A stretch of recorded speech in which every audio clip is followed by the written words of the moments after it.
नमस्कार दोस्तों, exam prep 24 YouTube channel पर आपका स्वागत है। अगर आपने अभी तक हमारे चैनल को सब्सक्राइब नहीं किया है तो आप हमारे चैनल एग्जाम प्रेप 24 को सब्सक्राइब कर सकते हैं ताकि अन्य वीडियो आपको प्राप्त होते रहें। आपको मालूम होगा एमपी टेट का एग्ज़ाम 5 मार्च से शायद शुरू हो रहा है, जो कि ऑनलाइन मोड में हो रहा है। तो एमपी टेट का जो पेपर 2012 में हुआ था, उसके सीडीपी सेक्शन को किस टाइप के क्वेश्चन उसमें पूछे गए थे, हम यहाँ पर कुछ क्वेश्चन को सॉल्व करेंगे। जो पेपर हुआ था उसके 30 क्वेश्चन यहाँ पर हम सॉल्व कर रहे हैं। देखते हैं। फर्स्ट क्वेश्चन इज, इनमें से कौन सा कारक शैक्षिक पिछड़ेपन का कारण नहीं होता है? ऑप्शन है परिवार की गरीब सामाजिक आर्थिक स्थिति, ऑप्शन बी विद्यालय का खराब शैक्षिक वातावरण, ऑप्शन सी है परिवार का व्यवसाय, और ऑप्शन डी है परिवार का खराब भावनात्मक वातावरण। तो दोस्तों, इसका जो सही आंसर होगा वो होगा सी पार्ट, परिवार का व्यवसाय। क्योंकि विकल्पों में दिए गए अन्य विकल्पों की तुलना में परिवार का व्यवसाय छात्र की शिक्षा को कम से कम प्रभावित करेगा। नेक्स्ट क्वेश्चन, वह बालक जो अपनी कालानुक्रमिक आयु के बालकों की तुलना में शैक्षिक कमी को दर्शाता है उसे क्या कहते हैं? ऑप्शन ए प्रतिभाशाली बालक, ऑप्शन बी पिछड़ा बालक, ऑप्शन सी असाधारण बालक, और ऑप्शन डी है इनमें से कोई नहीं। तो आपको मालूम होगा इसका सही आंसर होगा बी, पिछड़ा बालक। क्योंकि एक छात्र जो समान कालानुक्रमिक उम्र के अन्य विद्यार्थियों के साथ तुलना करता है, वह यह दर्शाता है कि शैक्षिक कमी को पिछड़े बच्चे के रूप में जाना जाता है। नेक्स्ट क्वेश्चन, किसने कहा कि सृजनात्मकता मनुष्य के मस्तिष्क की वह शक्ति है जिससे वह संबंधों के रूपांतरण द्वारा नई सामग्री का सृजन करता है, जिससे नए सहसंबंध उत्पन्न होते हैं? Option A Spearman, option B Varlet, option C Skinner, और ऑप्शन डी है लेविन। तो इसका सही आंसर होगा option A Spearman. Next question देखते हैं। आईपीसी का अर्थ है Indian postal code, Indian penal code, Indian public code, या नन ऑफ दिस। तो आपको मालूम होगा इसका सही आंसर होगा B part, Indian penal code. Next question देखते हैं। वह स्मरण शक्ति जिसके द्वारा याद की गई सामग्री को बिना किसी जोड़ तोड़ के ठीक उसी रूप में पुनः पेश कर सके उसे कहते हैं? ऑप्शन है ऑप्शन ए पूरी स्मरण शक्ति, ऑप्शन बी रटने की स्मरण शक्ति, ऑप्शन सी श्रेष्ठ स्मरण शक्ति, और ऑप्शन डी है ये सभी। तो इसका सही आंसर होगा बी पार्ट, रटने की स्मरण शक्ति। क्योंकि जब सीखी गई सामग्री बिना किसी हेरफेर के पुनः पेश की जाती है तो मेमोरी को रोते मेमोरी के रूप में जाना जाता है। नेक्स्ट क्वेश्चन, अब्राहम मैस्लो कौन थे? प्रयोजनवादी, व्यवहारवादी, मानवतावादी, या यथार्थवादी? तो इसका सही आंसर होगा मानवतावादी। अब्राहम मैस्लो मूल रूप से एक मानवतावादी थे। उन्होंने कहा कि हमारी सबसे बुनियादी ज़रूरत भौतिक अस्तित्व के लिए है और यह पहली चीज़ है जो उनके व्यवहार को प्रेरित करती है। नेक्स्ट क्वेश्चन, इनमें से कौन व्यवहारवादी नहीं है? वाटसन, स्किनर, पैवलॉव, या पार्ट डी है लेविन। तो इसका सही आंसर होगा डी पार्ट लेविन। कुटलेबिन व्यवहारवाद से संबंधित नहीं थे। इन्होंने क्षेत्रवादी का सिद्धांत दिया है। नेक्स्ट क्वेश्चन देखते हैं। जिंदगी की शुरुआत में बच्चा किसके द्वारा निर्देशित होता है? ऑप्शन ए परिपक्वता, ऑप्शन बी सहज ज्ञान, ऑप्शन सी अधिगम और ऑप्शन डी है इनमें से कोई नहीं। तो इसका सही आंसर होगा बी पार्ट, सहज ज्ञान। जीवन की शुरुआत में बच्चे को उसकी सहज ज्ञान द्वारा निर्देशित किया जाता है, न कि अन्य कारकों जैसे कि वृत्ति, परिपक्वता और सीखने से वृत्ति बाद में विकास के चरण में विकसित होती है। नेक्स्ट क्वेश्चन, निर्देश चिकित्सा डायरेक्टिव थेरेपी किसने विकसित की? Option A Carl Roger, option B Ellis, option C Skinner और ऑप्शन डी है इनमें से कोई नहीं। तो इसका सही आंसर होगा ये कार्ल रोजर। क्योंकि कार्ल रोजर ने डायरेक्टिव थेरेपी विकसित की। निर्देशक चिकित्सा तब होती है जब चिकित्सक चिकित्सीय प्रक्रिया का नेतृत्व करता है। नेक्स्ट क्वेश्चन, मनोविश्लेषणात्मक परामर्श उपागम किसने शुरू किया? Option A Adler, option B Jung, option C Freud and option D इनमें से कोई नहीं। तो आपको मालूम होगा मनोविश्लेषणात्मक परामर्श उपागम फ्रायड के द्वारा दिया गया था। तो इसका सही आंसर होगा सी पार्ट, सिगमंड फ्रायड। क्योंकि सिगमंड फ्रायड ने परामर्श के मनोविश्लेषण दृष्टिकोण की स्थापना की। उनका मानना है कि लोगों को उनके अचेतन विचारों और प्रेरणाओं के बारे में जागरूक करके ठीक किया जा सकता है। इस प्रकार अंतर्दृष्टि प्राप्त कर सकते हैं। मनोविश्लेषण चिकित्सा का उद्देश्य दबित भावनाओं और अनुभवों को जारी करना है, अर्थात अचेतन को जागरूक करना है। नेक्स्ट क्वेश्चन देखते हैं। मनुष्य की सामान्य चाहतों व इच्छाओं का क्या कहा जाता है? अभिप्रेरक, ऑप्शन बी आवश्यकता, ऑप्शन सी अंतर्नोद और ऑप्शन डी है इनमें से कोई नहीं। तो इसका सही आंसर होगा नीड, आवश्यकता। शैक्षिक मनोविज्ञान में मनुष्य की सामान्य इच्छा या इच्छा को जरूरत के रूप में जाना जाता है। नेक्स्ट क्वेश्चन, मसालों के पदानुक्रम में अंतिम चरण को मास्लो के पदानुक्रम में अंतिम चरण को क्या कहा जाता है? सम्मान की जरूरत, सुरक्षा की जरूरत, सी है शारीरिक जरूरत और डी है आत्मबोध। तो आपको मालूम होगा ये 5 चरण में उन्होंने दिया था।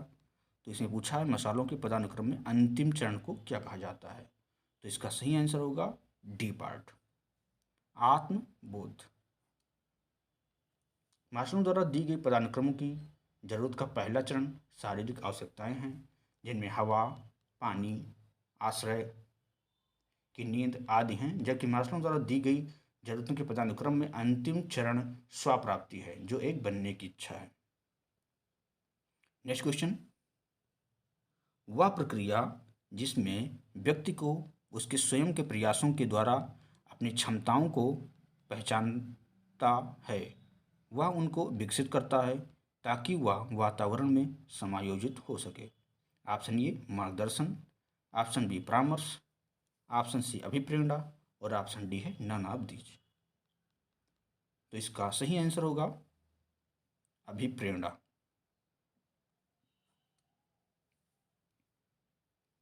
अभिप्रेरणा पर्यावरण को बेहतर ढंग से समायोजित करने के लिए अपनी क्षमताओं को खोजने और विकसित करने के अपने स्वयं के प्रयासों के माध्यम से व्यक्ति की मदद करने की प्रक्रिया है।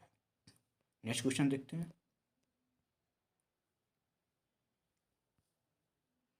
व्यवहारिक क्षमताओं में वह सापेक्ष अस्थायी परिवर्तन जो कि प्रबलित अभ्यास का परिणाम होता है, उसे क्या कहते हैं? अधिगम, ऑप्शन बी अभिप्रेरणा, ऑप्शन सी अभिवृत्ति और ऑप्शन डी है इनमें से कोई नहीं। तो इसका सही आंसर होगा ये अधिगम।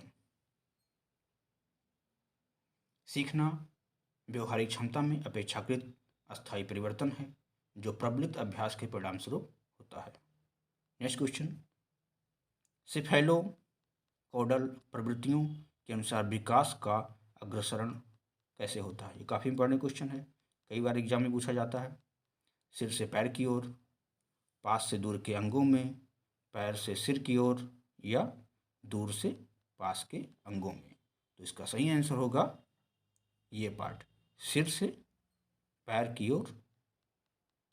नेक्स्ट क्वेश्चन, गर्भाधान से बालक के जन्म तक की अवधि को क्या कहा जाता है? ऑप्शन ए किशोरावस्था, ऑप्शन बी बचपन, ऑप्शन सी प्रसव पूर्व काल, और ऑप्शन डी है वयस्कता। तो इसका सही आंसर होगा सी पार्ट, प्रसव पूर्व काल। गर्भाधारण से लेकर बच्चे के जन्म तक की अवधि को जन्म पूर्व अवस्था के रूप में जाना जाता है, जबकि शैशवावस्था जन्म से 2 वर्ष की आयु तक होती है। नेक्स्ट क्वेश्चन देखते हैं, जीन पियाजे द्वारा परिभाषित वह अवस्था जहां संज्ञानात्मक विकास बालक के अपनी इंद्रियों के प्रयोग तथा बाहरी दुनिया का पता लगाने के प्रयासों से होता है। ऑप्शन ए ज्ञानेंद्रिय अवस्था, ऑप्शन बी पूर्व परिचालन अवस्था, ऑप्शन सी ठोस अवस्था, और ऑप्शन डी है इनमें से कोई नहीं। तो इसका सही आंसर होगा ये पार्ट, ज्ञानेंद्रिय अवस्था। जीन पियाजे के अनुसार ज्ञानेंद्रिय अवस्था जन्म से 2 वर्ष तक की होती है। इस अवस्था के दौरान बच्चा अपनी इंद्रियों या इंद्रियंगों की मदद से सीखता है, इसलिए बच्चे द्वारा संज्ञानात्मक विकास बच्चे द्वारा इंद्रियों के उपयोग से शुरू होता है। नेक्स्ट क्वेश्चन है, रोड्सा इंकब्लॉट टेस्ट, जो कि एक व्यक्तित्व मूल्यांकन की विधि है, किसने निर्मित किया? एसेंक ने, option B Allport, option C Hermann Rorschach, और ऑप्शन डी जीन पियाजे। तो इसका सही आंसर होगा हरमन रोड्सा, इनके नाम में ही रोड्सा है, तो रोड्सा टेस्ट है। तो ये तो काफ़ी इजी क्वेश्चन था, तो इसका आंसर होगा C part, Hermann Rorschach. Next question देखते हैं,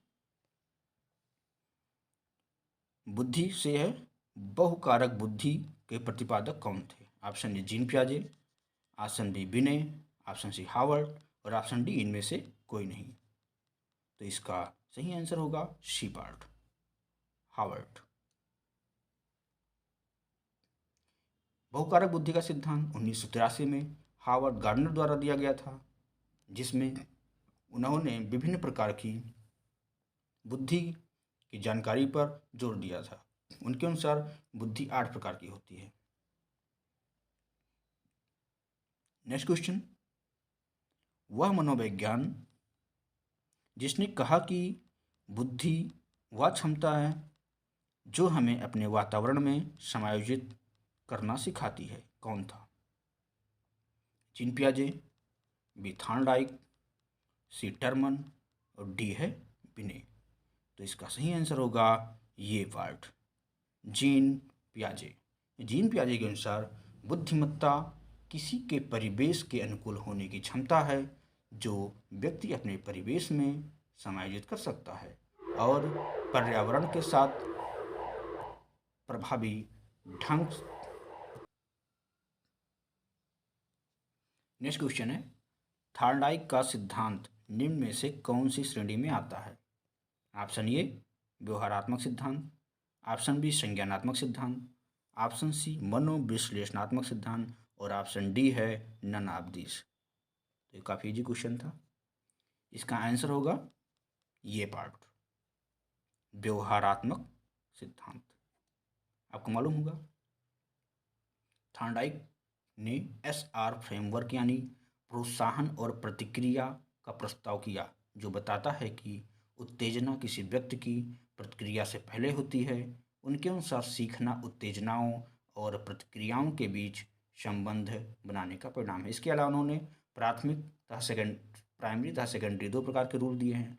प्राथमिक में उन्होंने तत्परता, अभ्यास, प्रयास के बारे में सिद्धांत दिया है। इसी प्रकार 5 सेकेंडरी रूल्स उन्होंने दिया है। नेक्स्ट क्वेश्चन देखते हैं,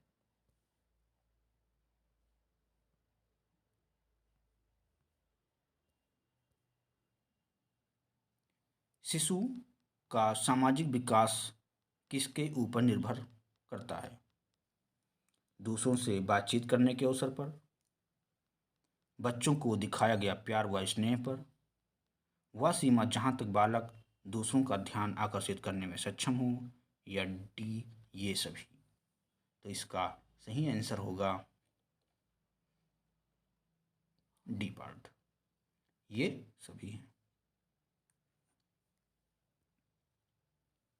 एक शिशु का सामाजिक विकास तब होता है जब परिवार में वयस्क विभिन्न इशारों को दिखाते हुए बच्चे के साथ बातचीत करते हैं, क्योंकि इस स्तर पर बच्चा बाहरी दुनिया से जुड़ा नहीं है। बच्चे को प्यार और स्नेह दिखाया जाना चाहिए ताकि वह परिवार के साथ जुड़ाव महसूस कर सके। नेक्स्ट क्वेश्चन, बुद्धि के एकल कारक का सिद्धांत किसने दिया था? थॉर्नडाइक, पैवलॉव, अल्फ्रेड बिने, या डी फ्रीमैन। तो इसका सही आंसर होगा सी पार्ट, अल्फ्रेड बिने। अल्फ्रेड बिने द्वारा बुद्धि के एकल कारक के सिद्धांत को प्रस्तावित किया गया था। उन्होंने बुद्धि परीक्षण के माध्यम से बुद्धि को मापने की विधि भी दी है। नेक्स्ट क्वेश्चन, बहिर्मुखी व्यक्तित्व वह होते हैं, स्टेटमेंट दिया हुआ है, ये जो सामाजिक व मित्रवत होते हैं, बी तनाव रहित होते हैं, सी ये दोनों होते हैं, या डी इनमें से कोई नहीं। इसका आंसर होगा सी पार्ट, ये दोनों होते हैं। क्योंकि बहिर्मुखी वह व्यक्तित्व हैं जो दूसरों के साथ अधिक सामाजिक और मित्रवत हैं, वे बिना किसी झिझक के अन्य व्यक्तियों के साथ बातचीत करना पसंद करते हैं। नेक्स्ट क्वेश्चन, समाजमितीय विधि में सुपर स्टार कौन होता है? जिस व्यक्ति को अधिकतम लोग पसंद करें, जिससे वह युग्मों द्वारा चुना जाए, सी ये दोनों, या इनमें से कोई नहीं। तो इसका सही आंसर होगा सी पार्ट।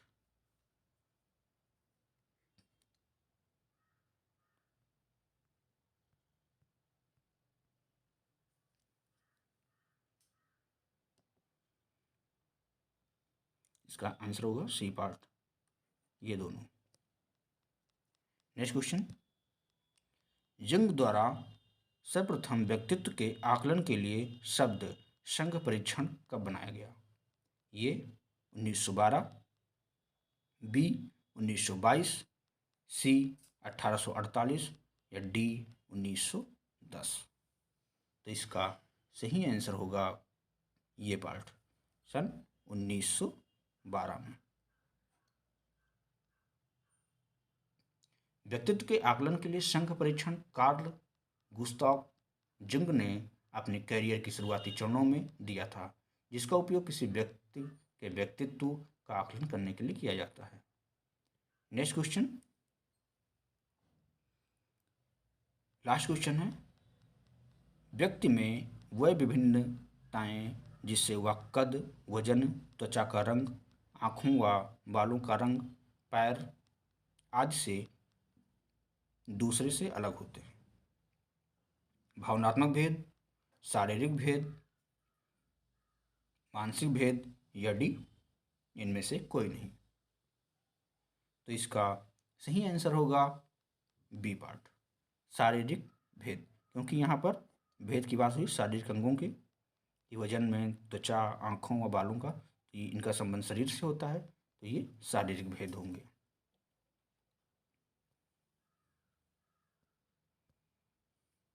दोस्तों, अगर ये वीडियो पसंद आया हो तो आप वीडियो के नीचे लाइक बटन पर क्लिक करके वीडियो को लाइक कर सकते हैं, तथा इसी प्रकार के अपडेट प्राप्त करने के लिए हमारे चैनल को सब्सक्राइब बटन पर क्लिक करके सब्सक्राइब कर सकते हैं।